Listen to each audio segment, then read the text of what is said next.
Can you please introduce yourself? Hi, Joe Sergeant Thomas. I'm Sergeant Major Colon Hernandez over here at Army South, working for the Surgeon South. Awesome sauce. So I want to give you a disclaimer. The reason why I wanted to do this conversation series is because I had a challenging time for the last 7 months within my career, and it made me do a hard look at myself and also reach out to individuals who were more experienced in the Army than I was to be able to give me guidance in some type of direction. I won't go into the details of what happened, but it caused me severe stress, and it challenged me to be able to do some conflict resolution and adversity with not just within my work environment, but also with my teammates. Perfect. So could you give me experience when you had to deal with conflict and adversity, and please share steps which you took to resolve those matters? Yeah, so throughout my career, I've experienced a multitude of, I would say, adversities and challenges in different types of commands. I've been in commands where, as a young E4, the unit leadership, I was coming from the reserves at the time, and the unit leadership felt like, a reservist didn't deserve to go to, back then, PLDC. So, I had to overcome some steps. So the first thing I did is like, okay, is this really truthful what they're saying, right? And I kind of went into, as a young soldier, into the barracks lawyers, right? Have any of you experienced this? Is this true? And then you start hearing two sides of the coin. Well, he's out to get you and what have you, or you should fight for what's yours and, bring the system down, that type of noise.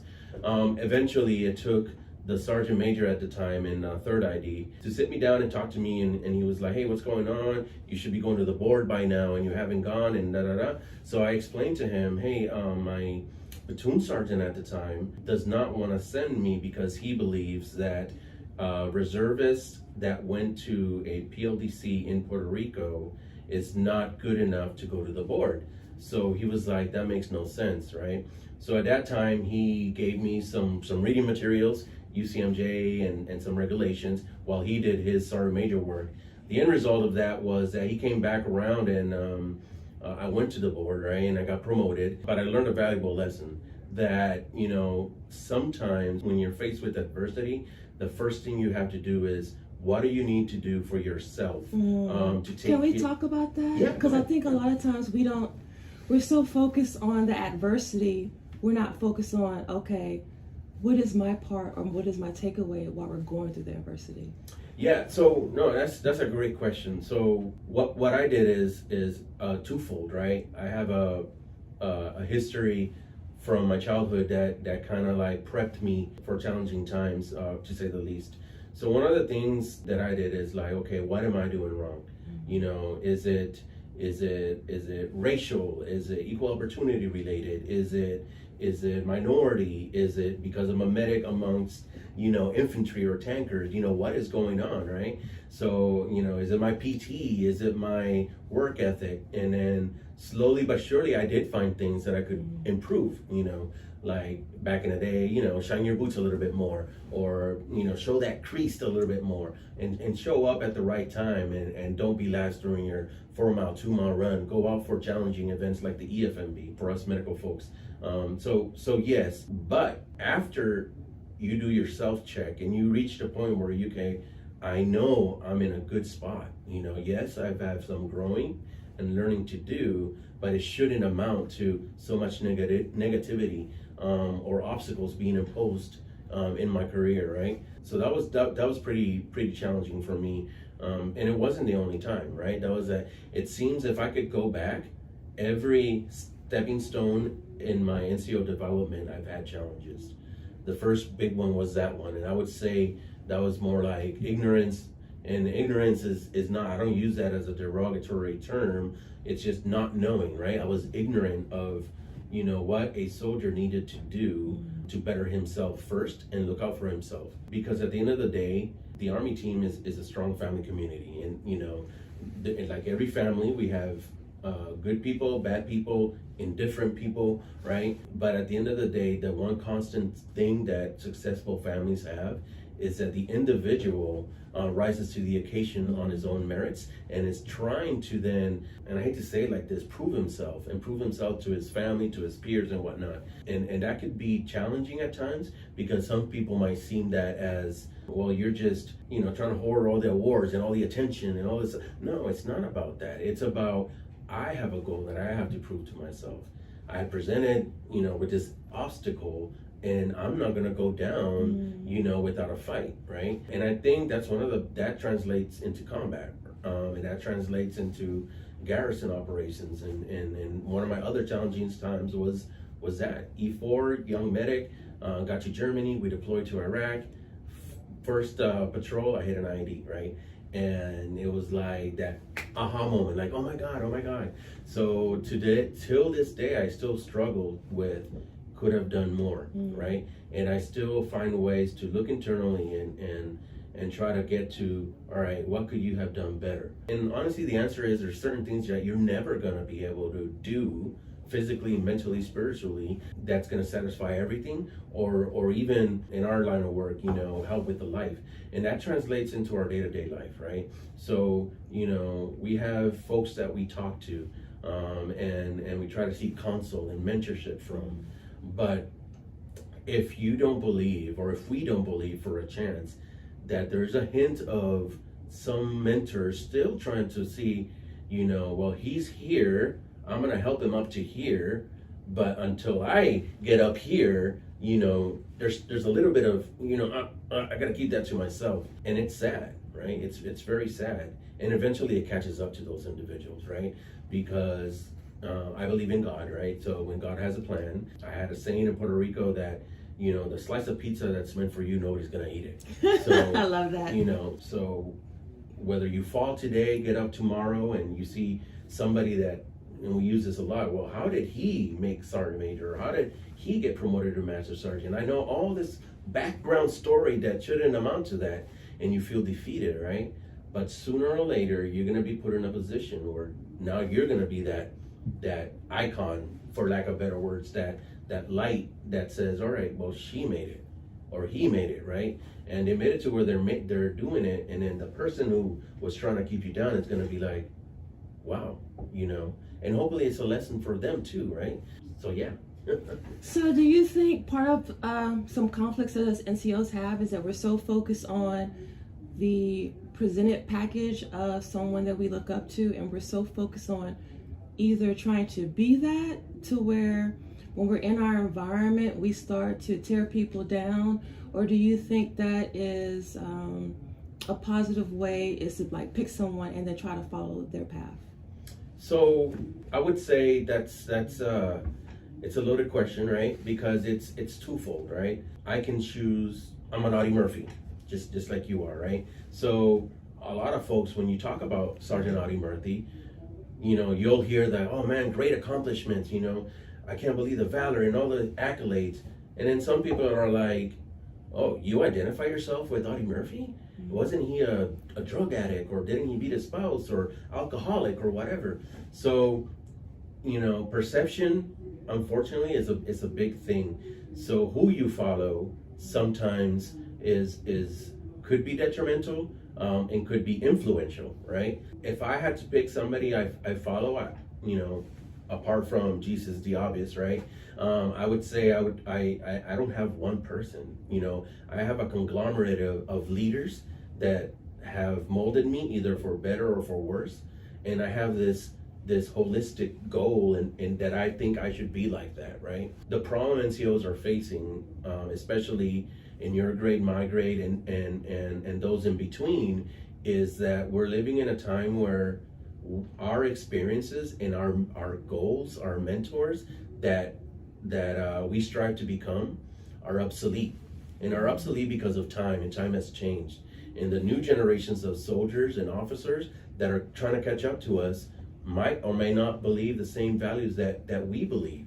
And I'm not talking about the 7 Army values. I'm talking about, your homegrown values that no matter what we do, I have your back, right? And I'm going through a situation where I feel like, after 26 years in the military, one thing comes up, if it was me, I would have done the coach, teach, mentor, but I'm not gonna knock the soldier down because then we lose talent, right? And that's something that the nation is facing as a whole, because we're quick to punish without knowing the background story.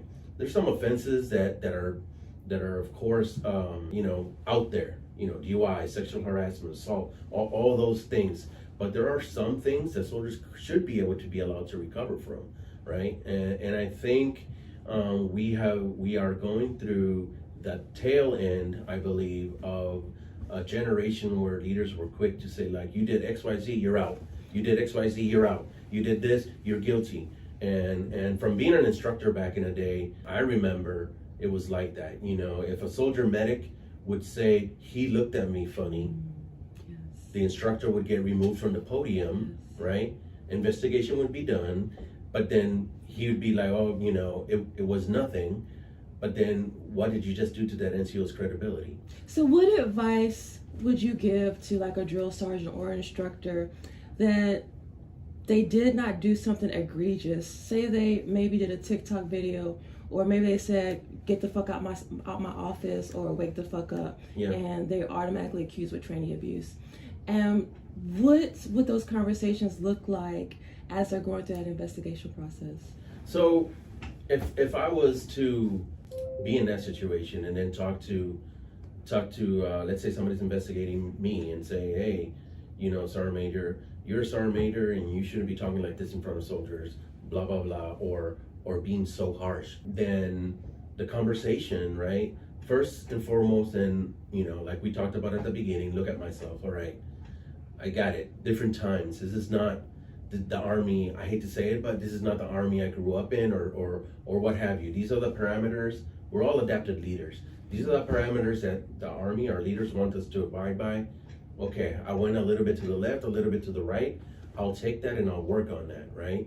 But at the same time, right, as a drill sergeant or instructor, as a drill sergeant, I'd say, if you want us to instill and prepare soldiers, right, for the next war, right, and get them to have that aha moment, there needs to be a little bit of turbulence, right? There needs to be a little bit of coloring in the gray area, right? I mean, there's the red zone where you don't want to pass into, but commanders and leaders should look at opportunities like this, right, with the knowing, was this something that Drill Sergeant X or Instructor X was doing to try to better the soldier and create what America needs?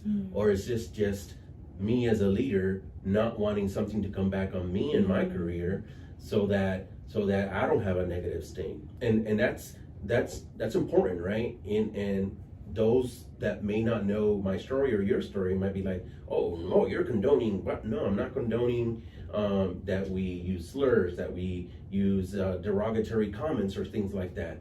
But we're all human, right? And sometimes those of us that have gone through 3 or 4 deployments, right, understand that there's going to be times when a bomb goes off and there's a mass cal that you don't have time to give every single soldier the 5 W's. There has to be a, hey, you need to get up now, let's go. And sometimes in the heat of the moment, things are going to get said. That doesn't mean that when you come back, you did mean, okay, look, this AR this, right?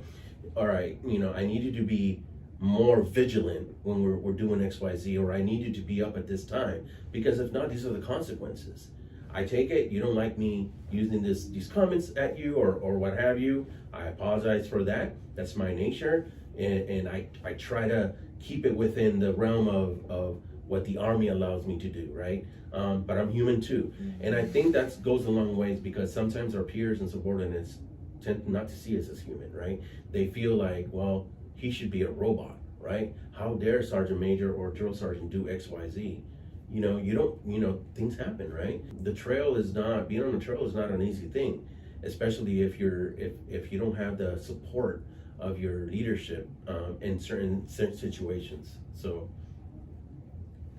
that was good, Sergeant Major. I think a lot of drill sergeants and instructors are going to appreciate that.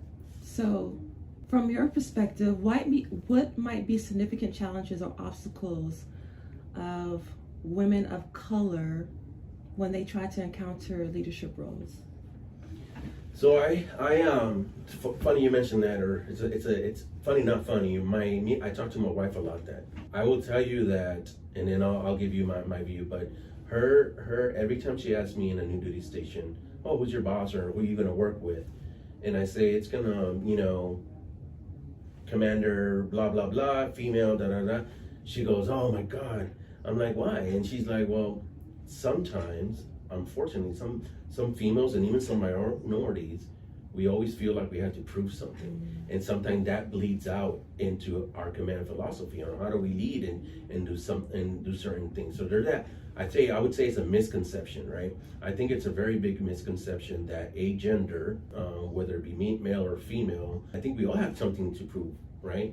And it's our leadership style that's going to define how we lead and take it to the next level. I feel like I have met female leaders that are strong at what they do, and I would go to war or follow their lead in any instance.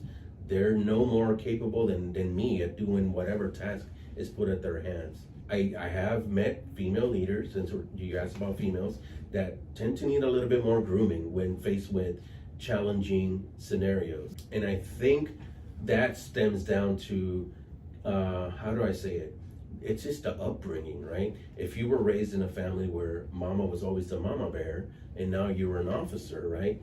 When a soldier does X, Y, Z, and you feel like you need to defend him, your first reaction might be like, come here, let me hug you, right?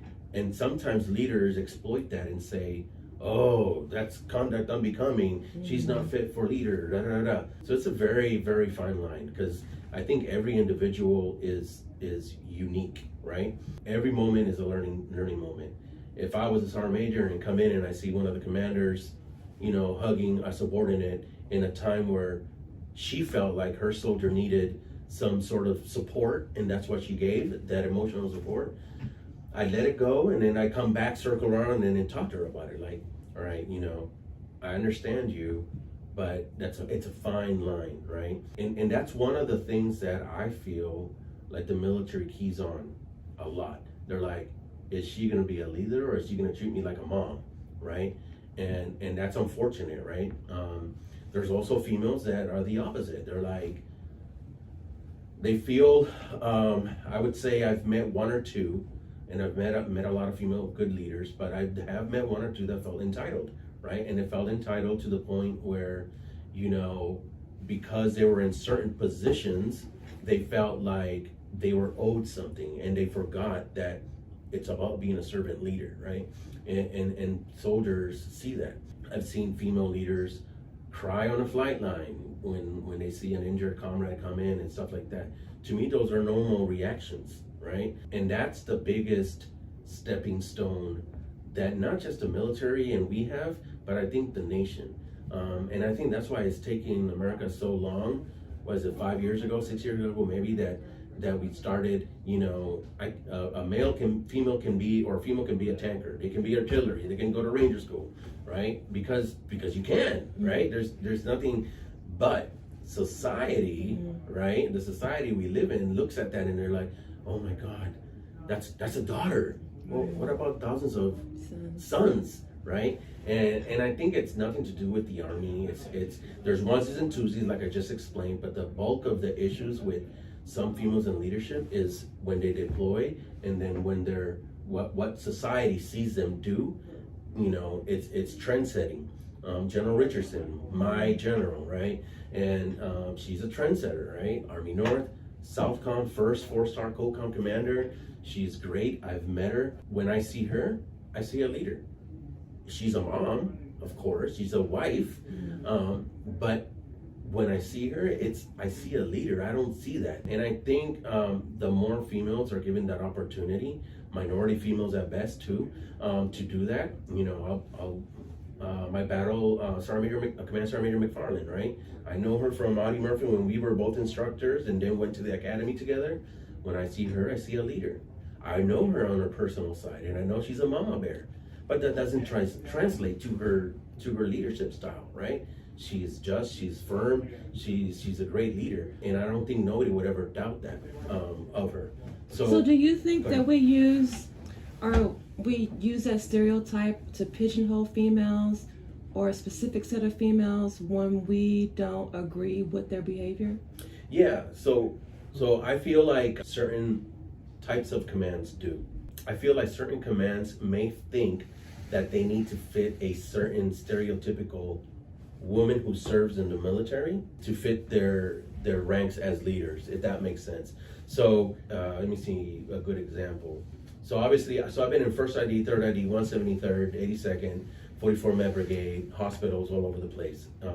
So I've heard and I've witnessed as a young soldiers, females not given the opportunity to be platoon sergeants, and not even in a medical platoon because they were part of a BCT, a Brigade Combat Team, right? So it's like, because they think that they're not going to be able to carry their own weight, they made a past judgment, right? They're not given the opportunities. And I think that was the Army of before. I feel like we're transitioning from that, excuse me, a little bit. Aviation does a great job at it. Like when I was in Afghanistan, I think over the net, I heard more female Apache pilots than male, right? And there's something to say to that, right? I have battles that are now platoon leader females, air assault, airborne ranger that outdo their male counterparts, not just in the physical part, because that's just one aspect of the holistic, vision of a soldier, but also in their leadership style. It takes a good leader to recognize another good leader, I think, and it takes a backbone to look beyond a stereotype. And sometimes, unfortunately, let's say if I think you're the right fit, right, as a sergeant major, but my counterpart doesn't, NCOs were just advisors. And if he doesn't listen to me, right, there's not much, and vice versa, right? If the officer, I want this person here, and then the sergeant major comes along and, you shouldn't do that, sir, it's going to derail the thing. So I think the Army's taking certain steps to get beyond that with for officers, the BCAP, and for sergeant majors, the SMAP process, and the first sergeant assessment boards and things like that.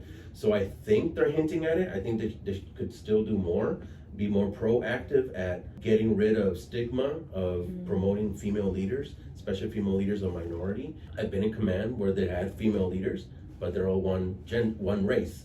And I'm like, okay, that's cool. But then they preach equality, inclusion, and these are hard subjects to talk about, right? Because it's like, I don't know who's gonna hear this, but it's just the truth, right? It's the truth. We have, you cannot, in my opinion, stand in front of a formation and preach certain things if your own command is not living it. Can we talk about that? So, what advice would you give to a soldier or a sergeant first class or a staff sergeant when their command team is never around, but they are required to do those things because of the guidance that the command team gives them? Like the command team's not around. Like they're not at PT, they don't come to formation. When they should be.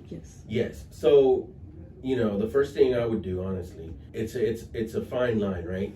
But if I was a sergeant first class and I'm out there with my soldiers all the time, right? I would try to get, you need to have some intestinal fortitude. So I would find a way or multiple ways to get to the command team and have an open door and be like, hey, it's not about me, right? But the soldiers see that it's me. And then you just come at the tail end for graduation, give out a few things, and you get all the accolades and stuff like that. But we're doing the hard work, which we don't mind. But being present is what really matters to the soldiers. They don't care if drill sergeant or sergeant first class or first sergeant can run 13-minute 2 miles. They care if it's a unity of command, right? If we're all out there doing the same thing, if we're all out there in the suck, then that's what really is going to hold weight to the future soldiers. Because what you're doing is now you're creating a false expectation. So what happens is when these soldiers then get to their new units and they see a platoon sergeant and they see the first sergeant and commander, they're going to be like, oh my God, what's going on? Why is everybody out here, right? Or they won't know how to recognize what's really going on, the team building, the camaraderie.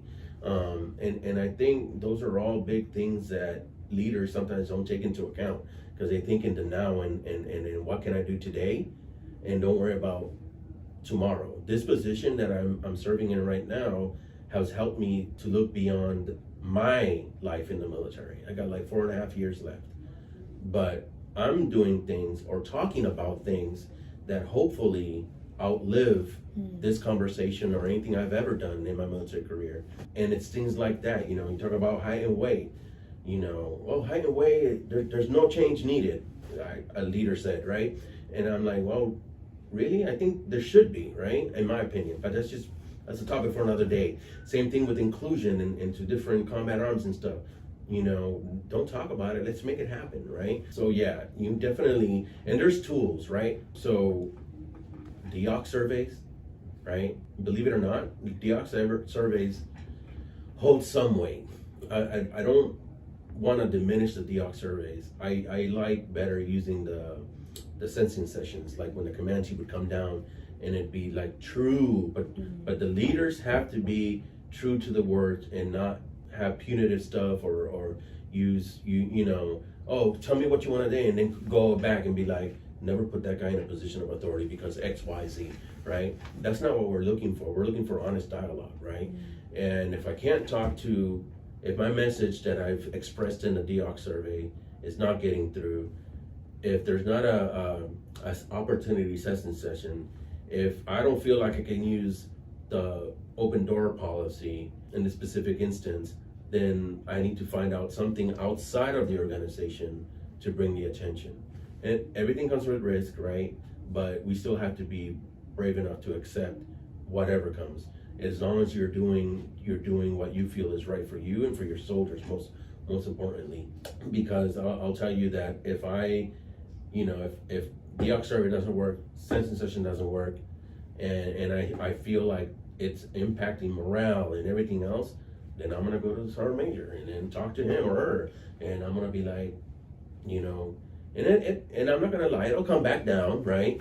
And some leaders might take the approach and be like, I appreciate you all not coming to me first. Well, we tried, right? That's why sometimes it's good to have a good sphere of influence outside of your organization, because people that are working to the left of your, right of your command, but are within your sphere of influence, sometimes can give you that insight, right? I am one of my battle buddies, he's a CSM in Germany right now. Me and him talk almost every other day, and he would tell me stuff that I wasn't seeing. I do the reverse, right? And then when I was a first sergeant, it would also be the case where, one company first sergeant would be like, hey man, your soldiers are going through this, because one of my soldiers is married to one of your soldiers, da, da, da. So then you get a little bit of different feedback. Now what you do, right? Like Spider-Man says, with great power and knowledge comes great responsibility. That's a different story. And that then falls back on the leader. Can you give an instance where you had to settle a conflict between two individuals? Yeah, so let me see. So I remember there was a conflict in Afghanistan, right? Where an individual was not fitting in with the platoon. And we tried, all right, well, let's put him in the treatment squad. Well, let's put him in the evac squad, in the headquarters platoon. But it just seemed like nobody could get along with this individual, right? And he felt alienated and stuff like that. So we figured out there was I don't want to call it a ringleader, but there was some focal point of the issue. So we looked into that, and then we got the two together, and then we started talking, right? Just conversation, like old school oak tree under the tree. When we're talking, it was like, hey, what's going on? And so we talked, and like, well, I feel like this person doesn't deserve to be with us because we've been together for 2 deployments. This is our family, and it's just hard to accept somebody new into our family, right? Some familiar, because it's family, right? It's our platoon. So what I did in that instance is, and I let the other individual talk, and he said, I got a lot to bring to the team and things like that, and I got them both to talk, right? And they became friends later on in life, but in that moment, after that conversation, it started kind of like up here, oh, you did this, and then it started getting lower. Once we got to the iceberg, right? I don't want to use little things, but the actual iceberg of the issue, it was like an aha moment, both leadership and for the two individuals. Now, that didn't fix the issue still. So what me and the commander at that point decided to do is, okay, there's a better atmosphere now. There's less of an isolation, more of acceptance, but they're still off. They're not working as a team. So an opportunity arose to have a NCO go work with an infantry battalion at another COP. So I talked to, at that point, my first sergeant. He gave me advice. I told him, this is my plan. I feel like if we've tried everything that's at my disposal and there's still some heartache, there's still not enough progress to see the platoon start going in a good way, it's going to be detrimental for the individual and for the rest of the team. So what if we could fill this tasker with this soldier, if he'd be gone for 3 or 4 months, and get a different perspective from another platoon sergeant, another environment. So he agreed, great plan. And then he came back when we all redeployed together, and it was like night and day. As a platoon sergeant at the time, the other platoons, I called him. I'm like, hey man, I've had struggles with this individual, right, for a year. How is he over there? Because before UCMJ and before counselings and before all this other stuff, I like to get down to what's the real problem, how can I fix it? Because nobody likes to do paperwork, whatever. And I feel like there's more to be said. If I catch you doing something and I can mold you, bring you back up, and I see you and I can touch the change, then I've done my job. Why do I need to, if it wasn't something egregious, like we mentioned earlier, right? There's always that fine line. Then that's a point where I would be like, all right, well, there's no need for paperwork because you've learned your lesson and now you're giving it forward. And I talked to that other platoon sergeant and he was like, oh yeah, no, he's like the best thing since sliced cheese. We got hit by a mortar attack and he like did triage. And now I'm like, wow, I didn't know, right? So now that was in combat. We need to translate that more to garrison operations. And it's not that hard, right? We may not have, with the new constraints from, I can't say, hey, Sergeant Major Thomas, let me get your sergeant, and I'll swap you for this sergeant. He needs a little more grooming. What do you think? Yeah, okay, go. Can't do that no more because of the YMAS and how everything's working now. But there's still times to sit down and talk to individuals and figure out what is really going on, right? What is the backstory? It can't just be that you woke up today and you chose not to like this individual or not to get along. And sometimes those layers are going to be scary. Well, I was raised in a predominantly X type of environment where we never grew up getting along with them. Why should I need to do it now? And then that's when you bring in the experts, right? Because, but you as a leader, me as a leader, identified that there's something greater. It's out of my reach. It's out of what I can kind of like help out with, but I know where to go. And that's where I think we need to get back to. Sometimes we'll be like, I'm not going to touch that. Nope, I'm out, right? Because you don't know how to deal with it. Well, find somebody who does. You're still doing your job. It's not a knock on you. It's an opportunity for you to learn, right? Learn the system. What don't you know that could have helped that soldier? So I like that, Sergeant Major. Sometimes we do run from conflict because we don't want to do the inner work. Yeah. Are there times where you had a conflict with a superior, or that you can share on how you was able to resolve that? So I mean, I'm having conflict. Had a recent conflict, and I'll tell you, rank has no boundaries when it comes down to being humbled, right? So there was a situation, and then I felt threatened, my career, my family, everything. Not physically, but it's just like me, my person, like, So how did you, when you felt threatened, like your person, your personality, yeah, like where did that take you, or what kind of advice can you give to someone who's going through that? So I would say what I've learned is like, take a deep breath, step back, and vent to somebody who's not involved in the situation before you escalate it beyond. what it can potentially become, right? I didn't do that, right? I didn't do that. I'm a sergeant major. You're attacking me. I feel targeted. I know I'm right. Yes, I made a mistake, but da da da da da. And the other individual didn't want to hear it. It was like, nope, I don't care. I'm not here to listen to you. Sign this piece of paper, and we'll see what happens when the command decides, right? That type of situation. Looking back now I worry. I'm like, okay, could have done better. Yes, separate yourself from the situation.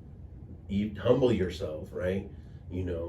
Because in the day and age that we live, there's tribes, and some tribes are always going to band together, right? And sometimes if you're the outsider of that tribe, you might not get the support you needed, right? Even if you're owed it, right? So sometimes we need to regroup, take the humble pill and be like, I know that's not me. So Roger, got it, acknowledge, I'm sorry, and just walk away. It's not worth it, right? At the end of the day, your hard work and sacrifices to get where you're at, the same like mine, it's not worth it. It's not worth fighting over things that are petty. Some things are petty, but some petty things are tied to regulations and things like that whether we agree or not, we're still bound to abide by, whether it's not done in this instance and now all of a sudden it's done today. It doesn't matter, right? You can't go back and say like, well, you didn't do this that time. No, it's like, okay, so definitely that would be my biggest advice. Walk away, regroup, take a deep breath, and then seek somebody to talk to. And that's, I kind of did that after the fact. I called my boss because I have a good rapport with him, and we talked, and he gave me some advice. I followed his advice. I immediately called my CSM. He gave me some other advice, and I followed his advice. And now, hopefully everything is resolved, but it's still one of those moments like, darn it, is this it? Did I go so far across because of something so small that now, because at this point in our careers, right, it's not just you, it's your family, it's your dreams, it's your hopes. The number one theme I hear from fellow sergeant majors, command sergeant majors that have now left the Army is that once you take this off, nobody cares. Like they care, but they don't care that you were a command sergeant major or a sergeant major. A friend of mine left the service, he retired, a command sergeant major at battalion level. Another friend left the service same time as a brigade command sergeant major, right? They're both out. They both got the same job, because at the end of the day, once we retire or once we go back to civil service, right? What matters is what you believe in, your heart, and how you treat people, right? And of course your background, what you got or whatever, but your rank has no weight. Your stature in the military has no weight outside of the domains of the Army, confines of the Army. And that's something that I can't stress enough, because sometimes we when we do feel targeted, we get so defensive because you feel shielded by your rank or by your hat or by who you are, right? In the military, but we're still all people. And I think that's the more important thing, is like, it's not worth it to get a heart attack over this right now. No, it's not. So when it comes to conflict, do you think being direct or being straight to the point can be construed as unprofessional or disrespectful? I think so, yes, it can. Should it matter? No, right? So when in my opinion, when one thing I've helped my soldiers understand and things like that, it's my charge to get to know my soldiers, right? But soldiers also have an onus, or your peers have an onus to get to know you. So there's a difference between being disrespectful and da-da-da and being direct, right? You can call it how it is and be direct, and nobody should take offense with that unless they feel guilty of something. That's my opinion. The question or scenario shouldn't be gender or based on anything. It shouldn't. But I know me. I'm not talking about me as being Puerto Rican, how I grew up, the person I am. Once you get to know me, you see me, hear me say certain things, that aren't disrespectful or anything like that. to them, they're like, that's Sergeant Major Colon. Like, he's passionate when he talks, when he explains, when he defends his points, right? Somebody else might be like, oh my God, that guy is loud. He needs to simmer down. And so I would say no, like, be yourself. You have to be yourself. And there's tasteful ways to be yourself and not compromise your integrity and still speak to the point. Beating around the bush is not going to get you anywhere.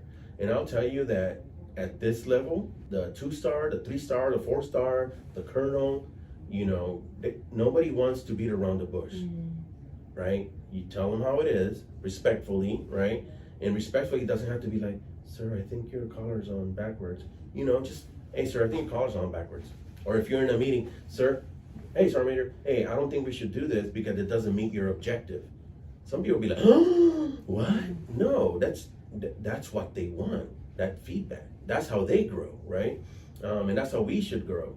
So anybody who gets offended by that, I would say, needs some inner lookings at themselves, because this isn't the type of job where we wear our hearts on our sleeves to say that. And I don't mean that disrespectfully, but we need to talk to people and tell them the truth so they can better themselves and make a better informed decision. So I need you to give me some advice. So if I called you up and said, Sergeant Major, I need an office call because I just cussed out all my drill sergeants and I used pretty foul language and I was just really in the heat of the moment and I even threatened to physically harm one of them.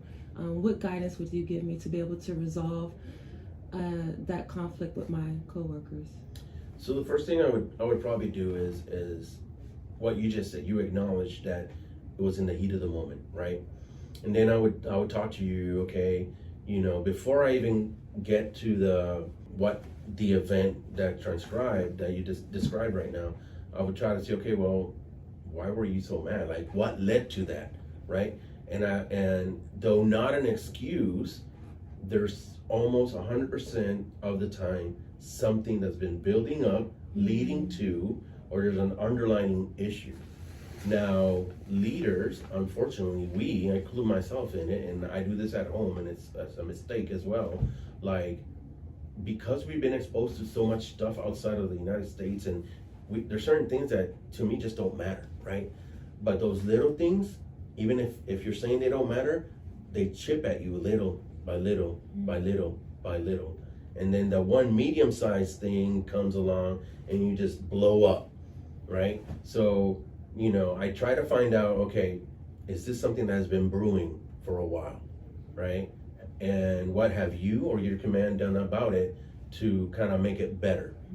Oh, nothing, no. Okay, got it.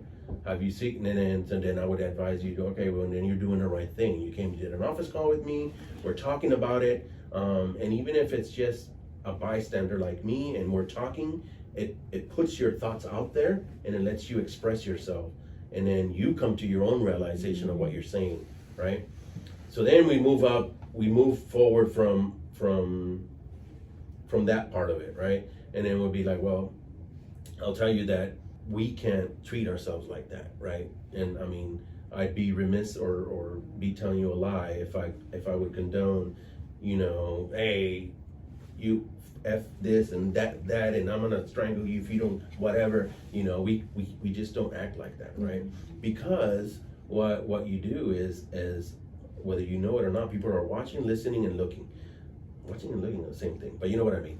But the point I'm trying to make is the NCO Corps is growing, and there are more intellectual non-commissioned officers in the Army today than in previous years. In previous years, the NCOs were like left, right, let's go to chow and grooming standards and motor pool, drip pan. One thing they told us in the academy, don't be a drip pan sergeant major. Walk around the motor pool on Mondays, fix that drip pan. Then go back on Friday and fix that drip pan. You don't want to be that individual, right?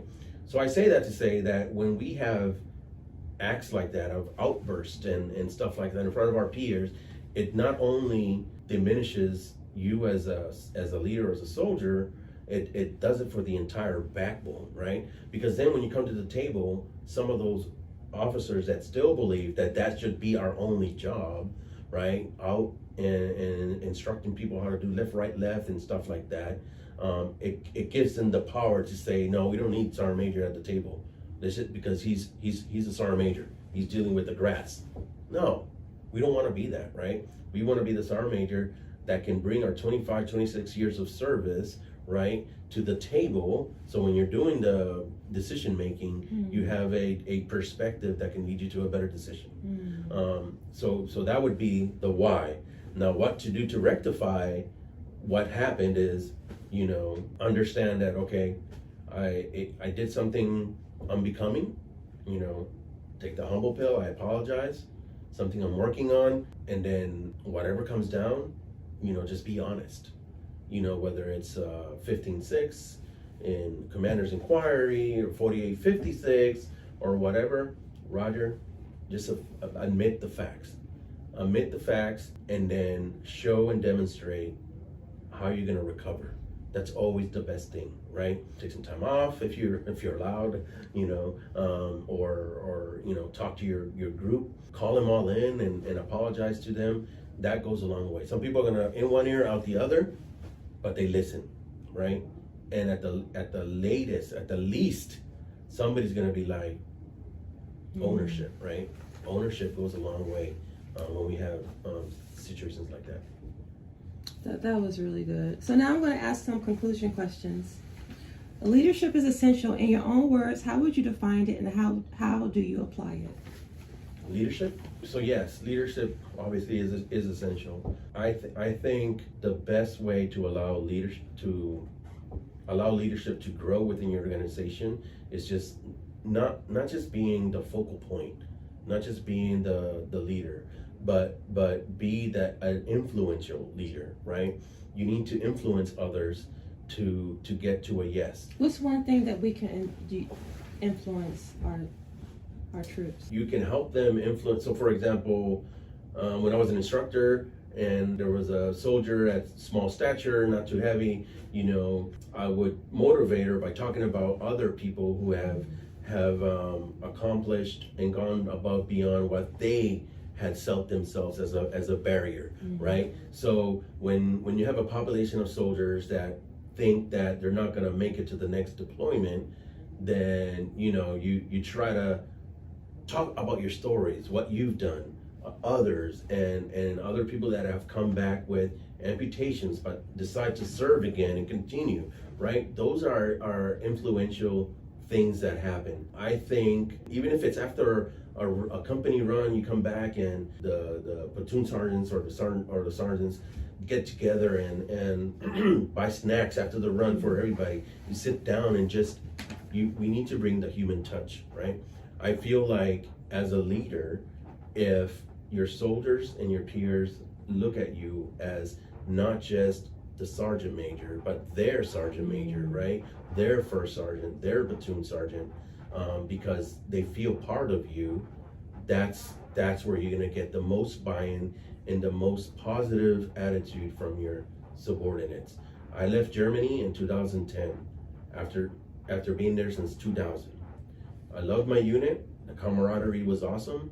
We built a very tight-knit platoon of medics. When I left, the testament, I guess I could say that is I always influenced the family feeling. Doesn't matter if I was a sergeant first class staff sergeant, I go around with the private and just talk, hey man, how's your girlfriend doing? Well, you know, she didn't make too much money in dancing at the Hooters or whatever, but I love her. Oh, okay, well, have you thought about this? Like, and, you know, but now I know the soldier. Well, that's a soldier that probably needs a little bit more talk about, you know, you just left home, don't marry the first person, you know, that type of conversation. And that's not in the books. Excuse me, there's no reg that tells me I have to do that. But by doing stuff like that, or similar to that, you expose yourself to them, right? And you bring that human feeling. And then what happens when you go on patrol, right? Yeah. You know what I mean? Like I was on a patrol one time and the mortars were like, Doc, get in the truck. You're not supposed to be walking in the streets. What happened later? Daisy chain IED went off and killed 3 of my best friends. Wow. But they looked out for me because they saw me as as part of them, right? And as somebody valuable to their team. And same thing with my fellow soldiers, right? There's a soldier that I went to the Morales Club one time. I failed at it. And when I failed, I wanted my E5 sergeant to go to the staff sergeant board, right? You just failed your, I'm like, no, you gotta. So I went again to the Morales Club and I won it, right? And he said, okay, I'll go. You see what I'm saying? So lead by example. So that E5 that was content 10 years ago with just being a sergeant E5 is now a first sergeant. You know what I mean? Yes. So far in your Army career, what might be some actions or non-actions you regret that you can share? So, actions that I may or may not regret. I would say one for sure is what we were just talking about. Like, at this day and age, and at this point in my personal career, my goal is to do 30, right? And I'm at 26 come tomorrow. Yes, I'm CSL Select, but nothing is guaranteed, right? I can do one thing that somebody might not like and challenge my integrity or whatever. So regretting instances where maybe I went toe to toe with people and stuff like that. I think looking back now, I'd be like, no, not worth it. Got it. I was wrong. I got it. Where do I sign? But I'm not gonna get confronted. It's not worth it. And it's not because, it's more because of my family and stuff like that and myself. But I feel like I still have a lot to add and give back to the Army. And if you take me out of the equation, that's gonna hurt me more than anything for something so small. So I think I do regret that, definitely. If you were to create a mantra, what would that mantra be and why? Mantra? You're talking about like to infinity and beyond or something like that? Oh man, I have one, but it's in Spanish. But it's I'll say it and I'll translate it. It'd be no tapes la luna con la mano. So you can't hide the sun with just your hand. So think about that, right? You're walking down the street, the sun's out there, it's not there. All right, it is there. You have something in front of you, right? So look beyond the hand, right? What's really out there, right? There's a problem in your formation. No, there's not. Yes, there is. Look beyond it. Don't ignore it. Don't run away from it. Somebody said I'm slow at my run. No, I'm not. Yes, you are. You know what I mean? So no tapes el cielo con la mano. That would be don't hide the sun with your hand. What is one of your most significant lessons learned thus far in your Army career? Lessons learned. Perseverance. Perseverance, right? I went to airborne school twice, EFMB 3 times, 5 combat deployments, and every single time I got back up and did it again. For many reasons, I didn't want to go home as a quitter, or as not achieving my goals is a better way to say it. The organization I was in, I admired being a paratrooper, and when I went the first time I got hurt, and they were like, oh, you don't have to go again. No, I do. So I went again. Obviously got my wings and my jumps and stuff like that. So perseverance has been one of my biggest lessons learned throughout the Army, and it translates. I talk to my son, 7-year-old, every night about the same thing. He calls me Papi, like, hey Papi, I went to school today and I wasn't able to score a 5 out of whatever. I'm like, well, you just gotta keep going. Like, it doesn't matter what you do. If you know you're doing the right, do the right. My behavioral health doctor told me the other day, and it's true, sometimes you wake up and all you have is like 20% battery full. So if you go to work and you give 20% and that's all you had, then you give it your all, right? And that's all we can do. Thank you, Sergeant Major. That was really good. Thank you very much. We are professionals, non-commissioned officers, leaders,